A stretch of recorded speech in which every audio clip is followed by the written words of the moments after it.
네, 안녕하세요. 저는 만화가 나윤희입니다. 네, 저는 지금 현재 네이버 웹툰에서 혼자서 글 그림을 다 하는 이제 손안의 안단테라는 작품과 글, 스토리와 콘티만 담당하는 궤도의 아이들이라는 작품을 연재하고 있습니다. 오늘 웹툰 제작 과정을 보여드리는 시연을 할 건데요. 제가 외람된 말씀이지만 혼자서 글 그림 다 담당을 하는 그 작품은 지금 약간 콘티까지 다 완결이 나 있는 상태예요. 제 진행 상태로는.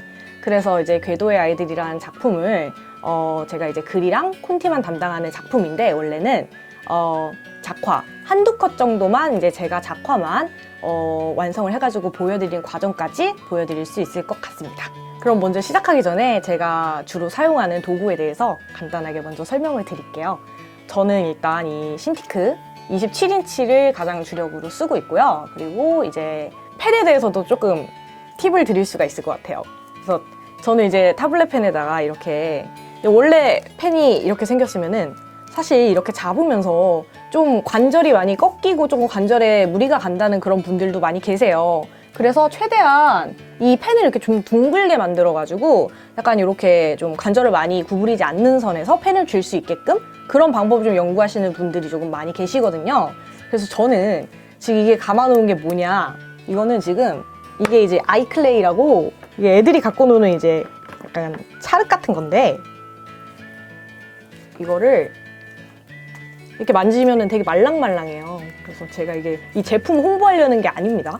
저는 그냥 이제 진짜로 그냥 팁을 드리는 건데, 이거를 이렇게 펜에다가 이렇게 두르셔가지고 자기 손 모양대로 이렇게 좀 그립되는 그 형태를 좀 맞춰서 이렇게 모양을 잡아 놓은 다음에 며칠 이렇게 말리면은 얘가 딱딱해져요. 딱딱해지는데 정말 가볍습니다. 이렇게 붕대 같은 거를 감아가지고 하시는 분들도 계신데, 이 클레이로 하면은 이게 그 붕대를 감는 것보다 훨씬 이게 무게가 가볍고, 이게 또 이렇게 제형이 굉장히 딱딱해가지고 이런 좀 둥근 형태의 펜을 만들고 싶어 하시는 그런 분이 있으면 굉장히 유용하게 사용하실 수 있을 것 같습니다. 드로잉 장갑은 아니고, 이거 사실 그냥 다이소에서 이제 1,000원에 산 그 장갑인데, 여기 이 부분만 이렇게 잘라가지고 좀 드로잉 장갑처럼 쓰고 있어요. 그래서 장갑을 되게 즐겨 쓰는 편인데, 왜냐면은 이 타블렛 화면이 기본적으로 이렇게 많이 왔다 갔다 하다 보면은 손에 마찰이 생겨가지고 조금 이렇게 불편한 감이 있어요. 그래서 저는 좀 드로잉 장갑도 반드시 착용하고 작업을 한다는 말씀을 드립니다. 자, 먼저 제가 이제 주간 연재하고 있는 그 작품으로 좀 시연을 해주십사 하는 말씀을 들었기 때문에, 제가 이제 그 실제로 어떻게 작업을 하고 있는지를 좀 말씀을 드릴 수 있을 것 같아요.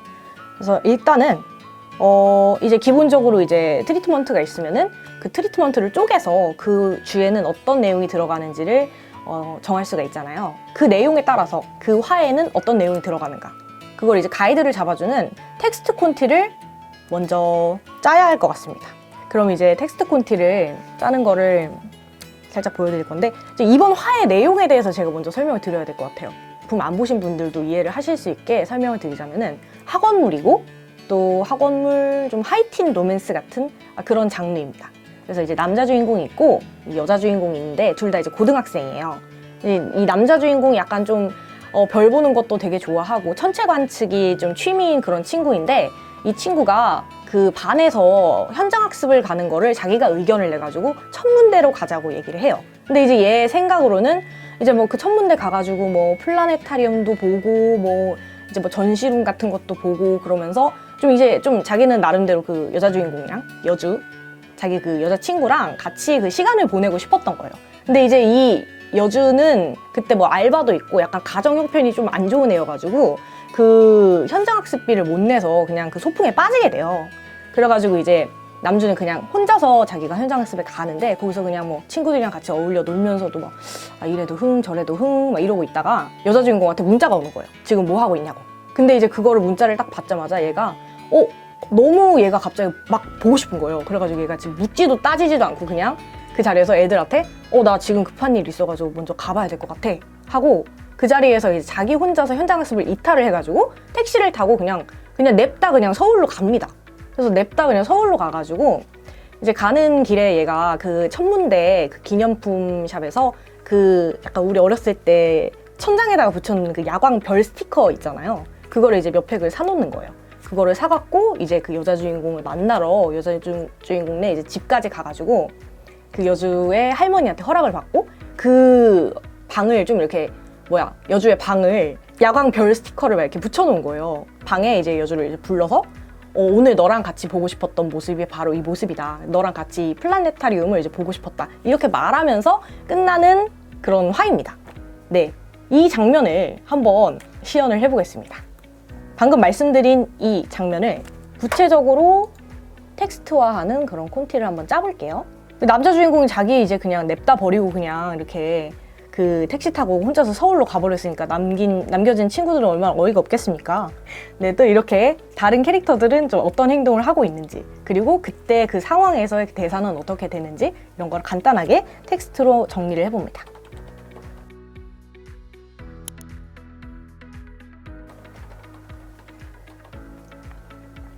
상황들이 이제 정리되어 있는 텍스트 콘티가 완성되면은 이거를 기반으로 해서 이거를 이제 비주얼라이징하는 그런 진짜 콘티를 짤 수 있을 것 같아요. 방금 작성한 텍스트 콘티를 기반으로 해서 한번 콘티를 본격적으로 한번 짜보겠습니다. 예, 이렇게 보통은 스크롤 형식으로 캔버스를 만들어 놓고서 이 위에다가 이렇게 그림을 그려서 아대를 잡는 식인데요. 저는 개인적으로는 좀 이 레이어 수를 좀 줄이고 싶어 하는 편이에요. 굉장히 좀 극단적으로 좀 줄이고 싶어 하는 편인데, 그래서 이제 클립 스튜디오에 있는 기능 중에서 이게 컷을 막 자기가 나눠주는 그런 기능이 있어요. 근데 그거를 쓰면은 예를 들어서 이렇게 컷을 이렇게 쳤을 때 이 안에다가, 이 영역 안에다가만 그림을 그릴 수 있게 여기 이제 이 밖으로는 빠져나가지 않게끔 해주는 그런 기능이 있거든요. 근데 저는 개인적으로 그거를 쓰면은 너무 용량이 좀 무거워지는 것 같아서 조금 이렇게 무식하지만 벡터 레이어로만 작업을 하는 편입니다. 이 상황이 이제 뭐냐면은 이제 남자 주인공이 이제 여자 주인공네 집에 들어가가지고 지가 막 그 야광 별 스티커를 막 붙였겠죠? 그래서 지가 그래놓고서 이제 여자 주인공한테 들어오라고 막 하는 상황이에요. 그럼 이제 여자 주인공이 집 안으로 들어가는 장면부터 그려야 되잖아요. 먼저 위치를 좀 이렇게 잡아서 내가 이제 머릿속에서 구상하고 있는 장면이 어떻게 실체화되는지를 한번 이 과정을 통해서 본인이 직접 확인을 해보시는 게 필요할 것 같아요. 그리고 본인이 이제 생각을 하는 구도, 본인이 생각하는 이제 장면에서 어떤 구도를 써야지 이 장면이 가장 효과적으로 보일까, 그런 거를 한번 염두에 두시면서 작업을 하셔야 될 것 같아요. 그래서 이 장면 같은 경우에는 이제 여자 주인공이 집 안으로 들어오는 장면을 제가 생각을 하면서 그리고 있는데, 이렇게 아이 레벨일 경우에는 조금 너무 이제 그림이 정적일 것 같고 전신이 나오지 않게 그림을 잘라서 하면은 이게 어떤 상황인지 전체적으로 보이지가 않을 것 같고, 그래서 이제 전체적인 풀샷을 보여주면서도 이 배경이나 이 여자 주인공의 행동 같은 거를 완벽하게 보여줄 수 있는 그런 하이 앵글 풀샷을 한번 넣어봤습니다. 그래서 이렇게 들어가면 될 것 같고, 그 다음에는 이제 문 앞에 서 있는 모습을 보여주기 위해서 한번 이렇게 배경만 나오는 문 앞의 모습이 들어가면 좋을 것 같아요. 다음 장면은 여자 주인공이 이 이전 컷과 조금 이어지는 거죠. 여자 주인공이 문 앞에 서 있는 모습이 그 콘티를 짤 때는 좀 뭐랄까 필수적인 사항은 아니지만 특히 내가 짠 콘티를 이제 다른 사람에게 전달을 해서 그 사람이 이제 작화를 하는 상황이라든가 이런 상황에서는 등장인물의 표정이나 배경 정도는 명확하게 보일 수 있게끔 짜는 게 좋을 것 같아요. 자기가 뭐 이제 글그림 다 하는 그런 상황에서는 뭐 그냥 이렇게 쫄라맨을 그냥 뭐 이렇게 그려도 되고, 뭐 여기 인물 뭐 표정도 그냥 자기 머릿속에만 있으면은 그렇게 콘티상에서는 그렇게 자세하게 나올 필요까지는 없는 것 같아요, 제 생각에는. 그런데 이제 내가 짠 콘티를 보고 이제 다른 사람이 그거를 작화를 해줘야 되는 그런 상황에서는 좀 명확하게 뭐 표정이라든가 이 컷의 분위기 정도는 명확하게 전달이 돼야지 되겠죠. 그래서 여기 이 부분에서는 클로즈업이 한번 들어가면 될 것 같아요. 클로즈업을 너무 남발을 하면은 조금 이렇게 감정을 극대화해야 되는 장면에서 이렇게 다른 장면들도 다 너무 강이니까 좀 진짜 강하게 확 들어가줘야 되는 그런 장면에서 감정 표현이 조금 아쉽게 될 수 있을 것 같아요. 그래서 저는 좀 클로즈업 장면보다는 이 좀 흉상 쪽에서 끊기는 이제 바스트 컷이나 아니면은 아예 그 풀샷으로 상황을 전체적으로 보여주는 연출을 하는 거를 선호하는 편입니다. 뭐 굳이 콘티즈한데 뭐 되게 뭐 인체를 정확하게 하고 뭐 그럴 필요는 사실은 없어요. 그냥 이제 느낌적으로 딱 이제 알아볼 수 있게끔만 하면은 괜찮을 것 같습니다. 그 콘티상이지만 본인이 좀 강조하고 싶은 컷이나 완성본에서의 어떤 분위기가 명확하게 머릿속에 있는 경우에는 그거를 콘티상에서도 조금 표현을 해주면은 좋을 것 같아요.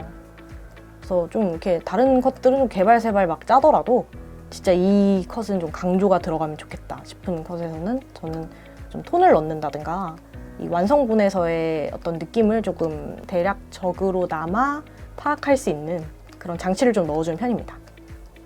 이 컷은 조금 제가 어둡게 들어갔으면 좋겠어요. 그래서 콘티지만 간단하게나마 좀 명암을 완성본에서는 좀 어떤 느낌으로 좀 톤이 들어갔으면 좋겠다, 어떤 분위기를 냈으면 좋겠다 하는 그 정도 느낌은 콘티상으로도 충분히 표현이 가능할 것 같습니다. 이것은 좀 전체적으로 상황이 보이면서도 좀 이게 캐릭터의 표정이 잘 보이는 컷이었으면 좋겠어요. 배경은 보여주되 이 표정만 이렇게 따로 빼가지고 이렇게 그려주세요 하고 조금 강조를 하는 방법도 있겠죠.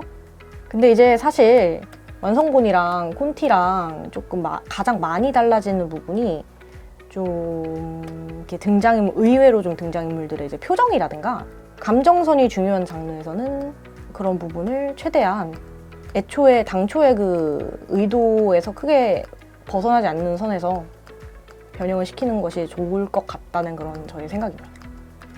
대사는 제가 지금 썼던 텍스트 콘티가 있잖아요.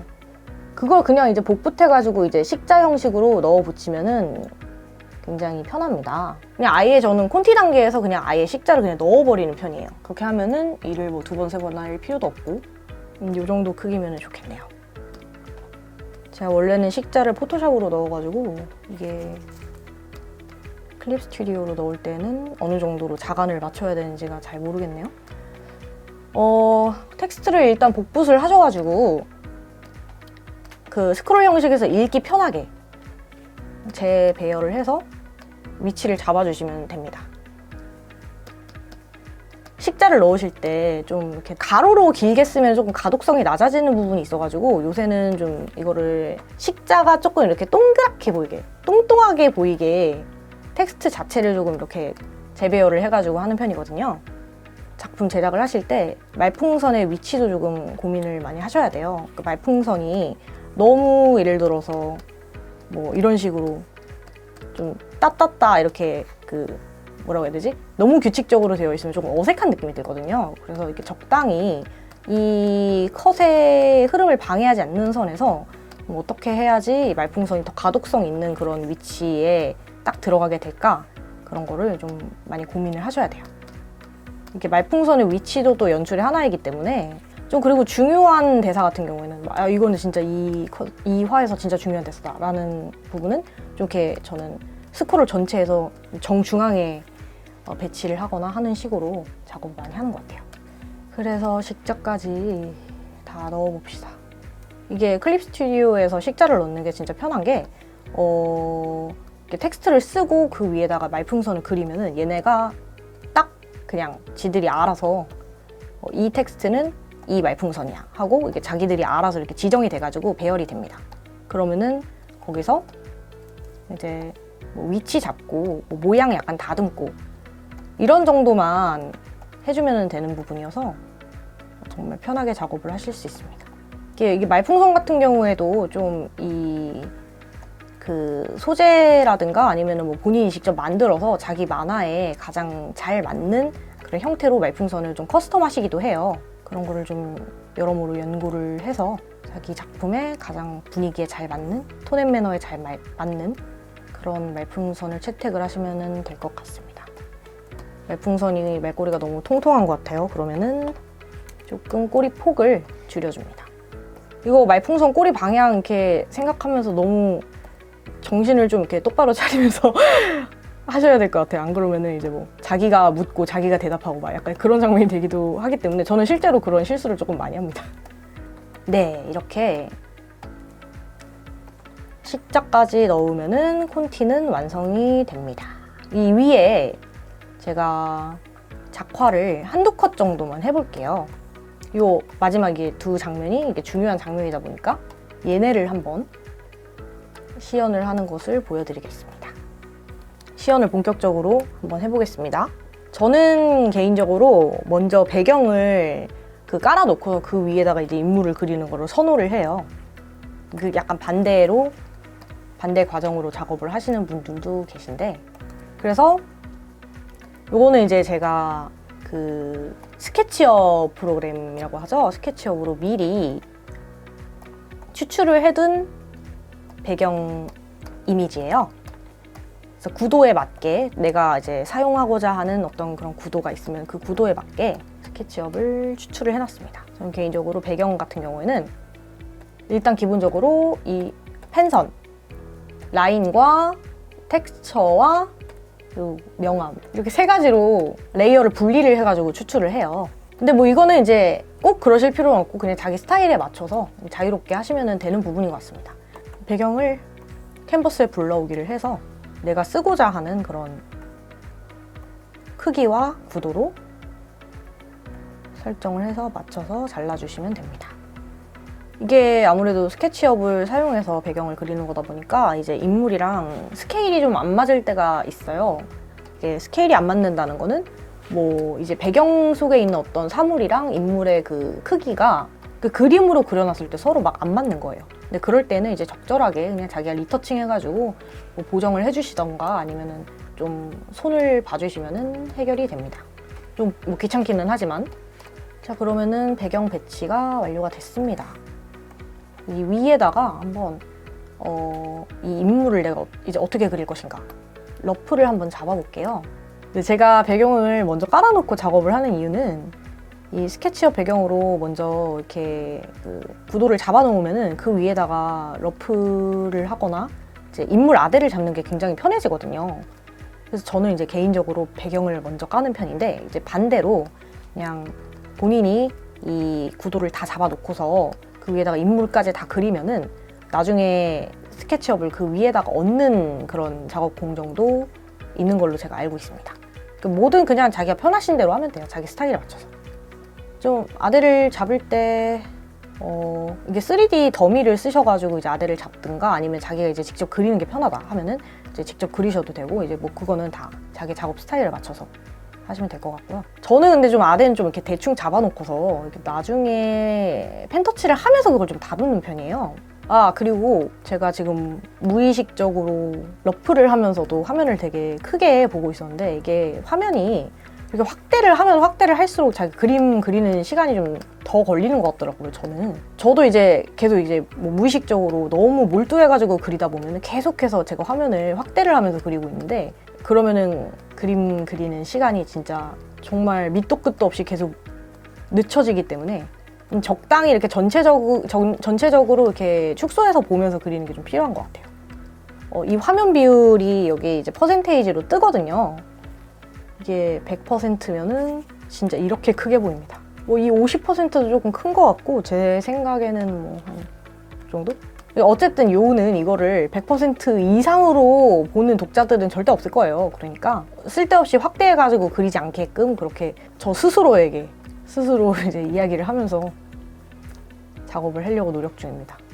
러프를 자세하게 잡으면 자세하게 잡을수록 이제 펜터치 하는데 드는 시간이 조금 줄어들기는 하겠지만 그거는 이제 본인의 약간 선택인 것 같아요. 러프를 되게 자세하게 하고 펜터치를 좀 편하게 할지 아니면은 러프를 그냥 대략적으로만 이렇게 잡아놓고 나머지는 이제 펜터치해서 커버를 할지 그것도 이제 자기 스타일대로 이렇게 해서 일단 배경을 얹고 그리고 그 위에 러프까지 작업을 끝냈습니다.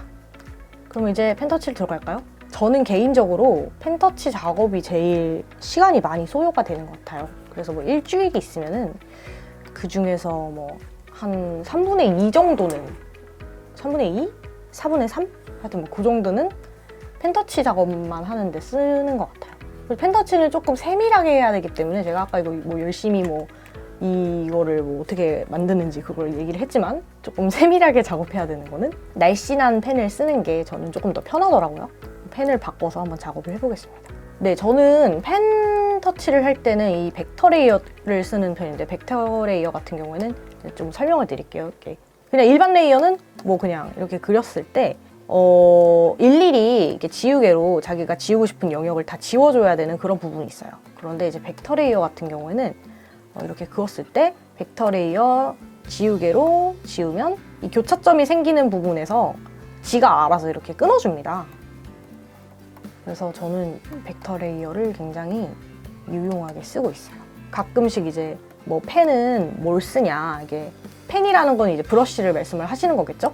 이제 브러쉬는 어떤 거를 쓰냐 이런 질문을 되게 많이 받는데, 저는 그냥 개인적으로는 이 클립 스튜디오에 기본으로 내장되어 있는 이 G펜을 가장 많이 쓰는 것 같아요. 펜 크기도 그냥 자기 이제 필압의 상황에 맞춰가지고 좀 조정을 해주시고, 제가 이 작품을 작화까지 평소에 다 담당을 하는 작품이 아니다 보니까 캐릭터들 생긴 게 조금 손에 익지를 않았어요.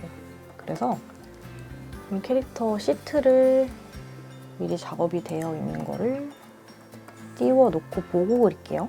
이게 약간 조금 그리면서 뭐 본인이 생각한 느낌이 안 나거나 그러면은 이제 레이어를 좀 변경을 해가지고 이제 위치를 뭐 옮긴다든가 그런 식으로 살짝씩 만지면서 작업을 해주시면 됩니다. 근데 아대를 일단 이렇게 잡아놨으니까 여기다가 얼굴까지 다 그리고 얘를 이동을 시킬게요. 이건 좀 일반적인 얘기기는 한데, 이 오른손잡이이신 분들이 캐릭터가 오른쪽을 보고 있는 장면을 잘 못 그리시는 경향이 있어요. 반대로 좀 왼손잡이이신 분들은 이제 캐릭터가 이쪽을 보고 있는 방향을 잘 이렇게 그리기 어려워하시는 그런 경우가 있어요. 그래서 이렇게 돌려놓고서 작업을 하시는 경우도 있기는 한데, 일단 그냥 해보겠습니다. 이게 장르적인 특성상 캐릭터의 표정이나 이렇게 톤 앤 매너가 굉장히 물론 톤 앤 매너가 중요하지 않은 장르는 없겠죠. 그런데 이제 캐릭터의 표정이 굉장히 중요한 장르이기 때문에 표정을 그릴 때는 굉장히 많이 고민을 하게 되는 것 같습니다. 인물의 표정을 그릴 때에는 굉장히 이제 뭐 하이라이트를, 뭐 눈동자를 그릴 때 하이라이트를 어디다가 찍느냐, 아니면은 이게 뭐 명암이 뭐 어디서 이제 빛의 방향이 어디서 와서 골상에 어떻게 명암이 지느냐, 이런 걸로도 굉장히 많이 분위기가 달라지기 때문에 자기가 원하는 분위기를 내기 위해서는 굉장히 많이 고민을 하고 좀 그거에 가장 최적화된 그런 느낌을 내려고 노력을 하시는 게 좋을 것 같아요. 제 생각에는. 네. 이게 또 클립 스튜디오가 좋은 게, 이제 뭐 포토샵이나 다른 이제 툴에서는 레이어를 2개 이상 선택을 하고 걔네를 같이 변형을 하려고 하면은 이게 좀 어렵거든요. 근데 이제 클립 스튜디오는 지가 알아서 정말 똑똑하게 이렇게 딱딱 잡아줍니다. 너무 좋죠. 네, 이렇게 해서 펜선 작업을 다 끝내봤는데요. 요 위에 이제 채색을 한번 해보겠습니다. 제가 원래 이제 채색 단계에서는, 이제 밑색 단계에서는 이제 어시스턴트 도와주시는 이제 작가님한테 맡겨서 이제 밑색을 다 칠한 파일을 이제 받는 편이에요. 근데 이제 이거는 제가 전체적으로 한번 제가 직접 밑색을 넣는 것을 간략하게 한번 보여드리겠습니다. 이제 밑색을 넣을 때도 좀 이렇게 많은 분들이 본인에게 편한 그런 툴을 이용을 하세요. 그래서 여기 보면 이제 뭐 올가미로 넣는 툴도 있고, 붓기 틀 안에서 굉장히 많은 옵션이 있기 때문에 자기한테 맞는 방식을 선택을 해가지고 해주시면 될 것 같아요. 저는 이제 그냥 이 붓기 틀을 가장 많이 선호를 하는 편인데, 네, 그러니까 영역별로 얘가 인식을 해가지고 딱 여기까지가 이 영역인 것 같아 라는 부분에만 자기가 이제 넣어주는 그런 붓기 틀이 있어요. 저는 그거를 가장 밑색을 넣을 때 좀 애용을 한다. 그래서 펜을 바꿔볼게요. 얘는 조금 이렇게 그 펜선만큼 세밀하게 들어가는 작업은 없기 때문에 조금 더 손이 편한 그런 펜을 써보겠습니다. 채색을 하실 때도 이렇게 뭐 부위별로 레이어를 뭐 따로 넣으시는 분들도 있고, 뭐 이제 혹은 텍스처가 들어가는 레이어만 이제 따로 넣으시는 분들도 있고, 뭐 굉장히 다양하게들 작업을 하세요. 뭐 예를 들어서 얼굴 피부 색깔 레이어, 뭐 머리 색깔 레이어, 뭐 옷은 뭐 상의, 하의 뭐 이런 거 다 따로따로 그런 식으로 이제 다 레이어를 채색 단계에서도 나누시는 분들이 계신데, 저는 그냥 약간 뭐 한 레이어 위에다가 이렇게 그냥 다 해버리는 편입니다. 일단 이거를 좀 어차피 이렇게 색깔이 나눠져 있으면은 이 명도나 채도가 이렇게 확연하게 차이가 날 경우에는 올가미 툴로 선택을 했을 때 자기들이 알아서 그냥 이 영역을 다 나눠주거든요.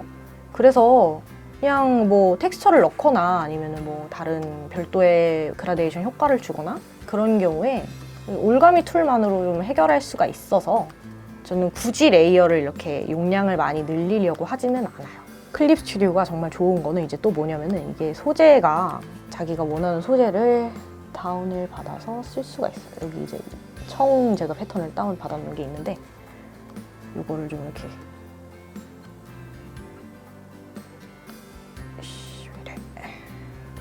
이 정도면은 딱 좋을 것 같아요. 이 정도 해서 레이어의 성격을 바꾸면 이제 자기가 원하는 느낌을 굉장히 다방면으로 낼 수도 있습니다. 저는 그냥 일반 레이어에 조금 투명도만 조절해가지고 이렇게 넣어볼게요. 자, 이렇게 해서 밑색까지는 작업이 완료가 되었습니다. 자, 그러면 이제 명암을 한번 넣어볼게요. 저는 이제 명암 넣는 거에 굉장히 좀 많이 신경을 쓰는 편인데요. 왜냐면 이제 빛의 방향이라든가 아니면은 뭐 빛의 그 색감, 조명의 색감이라 그래야 되나? 그런 거에 따라서 이제 그 컷의 분위기가 굉장히 많이 달라지기 때문에 저는 명암을 넣을 때 그런 부분을 좀 많이 고민하는 편입니다. 이거 곱하기 레이어로 저는 이제 넣는 편인데 이거는 어떤 컷을 이 컷은 이제 저는 조금 이 컷이 좀 어두웠으면 좋겠어요. 좀 어두웠으면 좋겠어서 어두운 배경 안에 있다라는 느낌을 좀 내주기 위해서 한번 한 통 깔아볼게요. 자, 이 정도로 괜찮을라나? 뭐 좀 너무 어둡다 싶으면 이제 나중에 조정하면 되니까 빛이 좀 완전히 차단되어 있는 배경 속에서 굉장히 그 천장에서만 약간 희미한 빛이 내려오는 것 같은 그런 느낌이 들면은 좋을 것 같다는 생각을 하고 있어요, 저는. 위에서 좀 이렇게 아래로 쏴주는 것 같은 그런 느낌이 들면 좋겠죠? 그래서 아래로 딱 떨어지는 그런 조명으로 한번 작업해 보겠습니다. 얼굴 골상을 깎을 때 이제 코나 이제 이마 쪽에 딱 이렇게 명암이 확 들어가면은 이게 굉장히 골상이 확 잡히는 느낌을 이제 받아요. 이것도 좀 이렇게 인물의 골상을 좀 고려를 해가지고 이제 뭐 얘는 뭐 이렇게, 쟤는 뭐 이렇게 생기니까 뭐 이렇게 그런 거를 좀 계산을 하면서 명암을 넣기는 해야 되겠지요. 근데 대체적으로 이제 그 명암이 지는 이제 형태 같은 거는 어느 정도 이렇게 사람의 그림체에 맞춰서 획일화되어 있는 부분이 있으니까 편한 대로 그냥 뭐 하시면 됩니다. 아까 이제 펜선 작업을 하면서 일부러 옷 주름 같은 거는 펜선으로 좀 자세하게 표현을 하지는 않았어요. 왜냐면은 그건 이제 명암을 들어가면서 표현을 하면 되는 부분이라고 생각을 했기 때문에. 옷 재질이 좀 이렇게 두꺼운 재질 같은 경우에는 명암이 너무 자잘자잘하게 작게 지면은 좀 이렇게 그 느낌이 잘 안 사는 경우가 있어요. 그래서 좀 이렇게 커다란 주름을 먼저 잡아주면서 옷의 재질에 따라서 그렇게 표현을 해주시는 게 좋을 것 같습니다. 이게 조금 이렇게 얇은 옷이면은 명암이 막 진짜 자글자글하게 지겠죠. 뭐 옷의 그 장력이라든가 아니면은 뭐 인체에 접히는 관절 부분이나 이런 부분에. 근데 그런 옷이 아니니까 좀 이렇게 뭔가 벙벙한 그런 느낌을 표현할 수 있게. 이게 얘가 손을 주머니에 넣고 있으니까 이 부분이 조금 손이 들어가 있으니까 조금 볼록해야 되겠죠? 그것도 명암으로 잡아줍니다. 바지는 이제 저렇게 상의보다는 조금 타이트한 그런 재질이니까 조금 주름을 가늘게 넣어볼게요. 이 정도 되면 됐습니다. 그리고 이게 좀 이게 저는 시연이니까 한 컷을 좀 이렇게 열심히 보여드리는 건데 사실 이게 한 화를 전체적으로 그냥 보면서 하시는 게 좋지 강조할 때는 강조하고 좀 이렇게 가볍게 넘길 때는 가볍게 그냥 넘어가고 이러시는 게 훨씬 편하고 또 작품의 그런 분위기를 표현하는 데도 효과적이지 이렇게 너무 한 컷을 이렇게 무슨 일러스트 그리듯이 열심히 표현을 하실 필요는 없는 것 같아요. 자, 그러면 이렇게 해서 인물 채색을 간단하게 이제 잡아봤고요. 배경을 좀 이렇게 손보셔야 되겠죠. 좀 레이어에는 자기가 이렇게 간단하게 알아볼 수 있게 레이어에 이름을 붙이시는 게 좋은 것 같아요. 레이어가 이제 나중에 많아졌을 때 좀 이렇게 헷갈리지 않고 바로바로 그거를 선택을 할 수가 있으니까요. 어차피 이게 인물에 가려지네요. 네. 이러실 필요가 없다는 거예요. 그냥 이러실 필요가 없고 그냥 딱 보여지는 부분만 적당히 하시면 되니까 너무 한 컷에 너무 몰두하지 않게끔. 배경도 조금 어둡게 한번 더 깔아볼게요. 이게 원하는 좀 분위기를 내기 위해서.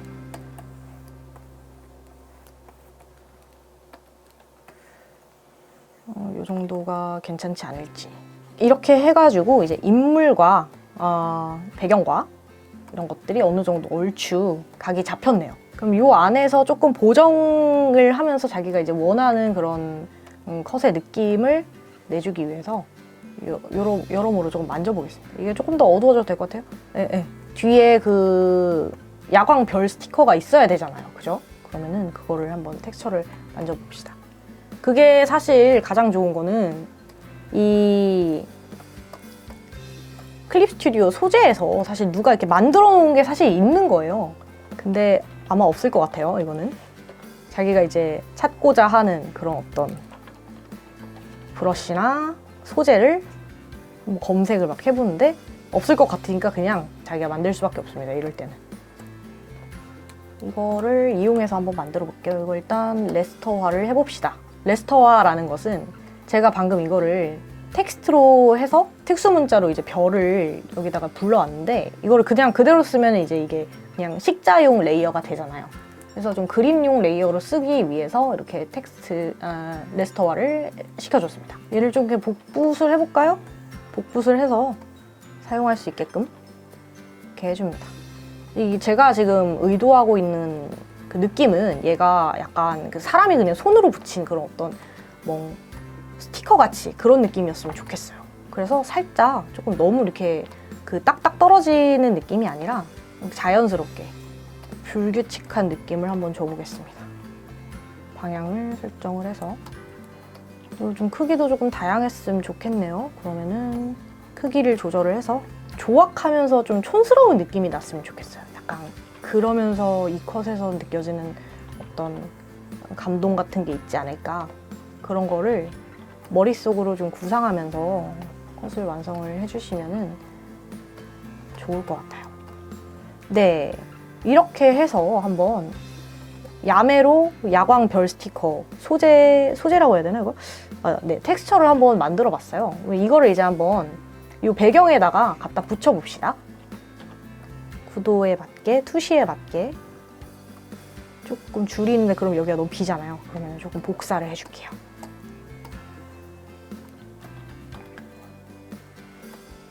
여기가 좀 이 배경 안에서 얘가 이제 야광 느낌이 조금 났으면 좋겠어요. 그러면은 얘는 굉장히 빛을 굉장히 강하게 받아서 얘는 그림자가 하나도 없는 것 같은 그런 좀 자연스러운 광 느낌을 추가하기 위해서 아래 레이어를 하나를 더 깔아서 발광하는 효과를 내줄게요.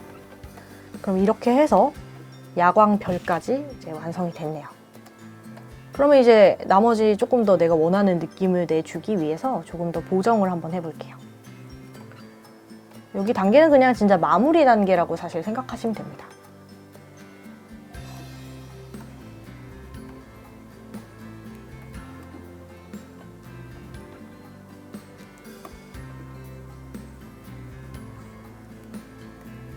이게 사실 실사였을 때 어떻게 보이는지와는 좀 관계없이 이 작품의 전체적인 그 톤 앤 매너상 내가 좀 이런 부분을 강조하고 싶다라고 하면은 조금 현실과는 동떨어지게 그리셔도 사실은 상관이 없는 것 같아요. 이런 조명이라든가 어떤 빛의 방향이라든가 이런 것들을.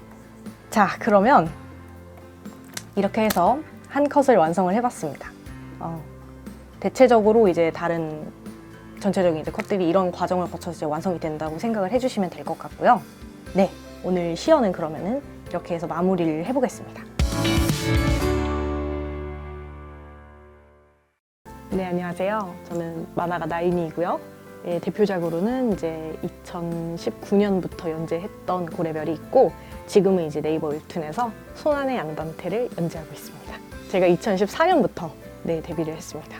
저는 진짜 어렸을 때부터 만화가 아니더라도 뭐 이제 그림을 그리고 싶다라고 생각을 했었고 그게 이제 만화가 된 거는 이제 좀 제가 고등학교, 중학교 때부터 이렇게 컬러로 되어 있는 이제 한국 웹툰이 좀 그때부터 좀 많이 이렇게 나오기 시작한 것 같아요. 그래서 그런 작품들을 보면서 나는 이제 예술을 할 거면 나는 만화를 해야겠다 이렇게 생각을 하게 된 것 같아요. 저는 이제 저 만화 쪽으로는 제가 이제 우라사와 나오키 그리고 이제 이노우에 타케이코 그리고 또 개인적으로 정말 좋아하는 작가님 중에서 그 이와사키 히토시라는 그런 작가님 계세요. 기생수 그리신 그런 분들한테서 굉장히 많이 영향을 받았고 또 굉장히 존경하는 그런 작가님들이고요. 좀 만화가 아니라 이제 그냥 전체적인 그런 어떤 예술 작품들 다 아우르면은 저는 이제 개인적으로 이제 기에르모 델 토로 감독이나 아니면 봉준호 감독 같은 그런 이제 영화 감독들도 굉장히 좋아하고 또 영상물을 굉장히 좋아하는 편입니다. 저는 좀 드라마 장르를 좋아하는 것 같아요. 드라마 장르를 좀 좋아하고 좀 이렇게 선악의 구분이 명확하지 않은 그런 이야기에 굉장히 많은 끌림을 조금 느끼는 것 같아요. 저도 이제 제가 직접 창작을 할 때도 조금 드라마성이 짙은 그런 장르를 좀 선호를 하는 것 같고요. 좀 선악이 모호한 그런 이야기를 좋아한다라는 거는 꼭 뭐 피카레스크물을 좋아한다 뭐 이런 이야기는 아니고 이렇게 또 이쪽 얘기를 들어보면 얘 얘기도 이해가 되고 또 이쪽 얘기 들어보면 얘 얘기도 이해가 되고 이런 그런 어떤 굉장히 우리 인간 사회에서 굉장히 흔히 있을 수 있는 그런 이야기를 좋아하는 것 같아요. 그런 서사를. 그건 이제 제가 음악과 또 어떻게 좀 거시적으로 보면 어떤 제가 뭐 아직 이런 이야기를 하기에는 조금 부족하지만 어떤 음악과 삶에 대한 그런 이야기를 좀 다루고 있다고 생각을 합니다.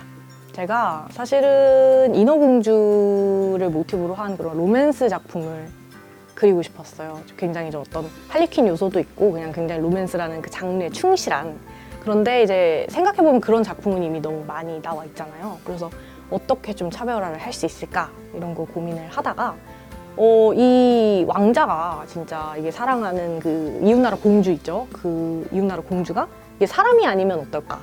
어떤 무형의 그런 신념 같은 것이면 어떨까? 라는 그 발상에서 그게 처음에는 시작을 하게 된 것 같아요. 그래서 이제 그런 이제 이웃나라 공주가 이 왕자가 지키고자 하는 그런 나라나 그런 신념이었다면 어떨까라는 거를 생각을 하다가 가장 적합한 배경이 이제 일제강점기인 것 같은 거예요. 그래서 시작을 하게 된 소재와 이야기입니다. 저는 이제 개인적으로 이런 강연이나 이런 거를 다닐 때 가장 많이 듣는 질문이 의외로 이렇게 나는 이제 작품성과 이 상업성 사이에서 고민을 하고 있다. 저는 사실 그게 이제 어느 한쪽을 반드시 택일해야 되는 문제는 사실 아니라고 생각을 하기도 하고요. 그리고 이제 굉장히 어떻게 보면은 극단적인 그런 상업성과 극단적인 그런 작품성은 사실 연결되는 부분이 조금 있다고 생각을 해요. 굉장히 극단적으로 상업적으로 이제 성공한 작품 같은 경우에는 그 자체로 굉장히 인정을 받고 작품적으로도 또 작품성이 정말 극단적인 그런 작품성을 가진 작품도 또 상업적으로도 인정을 받기도 하잖아요. 그럼 반드시 두 가지 중에서 이제 택일을 할 필요는 제가 봤을 때는 없을 것 같고 이렇게 본인의 그냥 방향성을 잘 유지하면서 이렇게 작품 활동을 하면은 어느 쪽으로도 이제 인정받는 그런 결과가 되지 않을까 저는 그렇게 생각을 합니다. 저는 사실 AI가 이제 어떻게 보면은 그게 신기술이잖아요. 그래서 이게 정말 긍정적인 방향으로 우리가 활용을 할 수 있다면 적극적으로 활용을 해도 되지 않을까라고 생각을 해요. 그런데 이제 그러기 위해서는 이제 그 넘어야 되는 그런 이제 굉장히 많은 논제들이 있죠. 이제 뭐 저작권이라든가.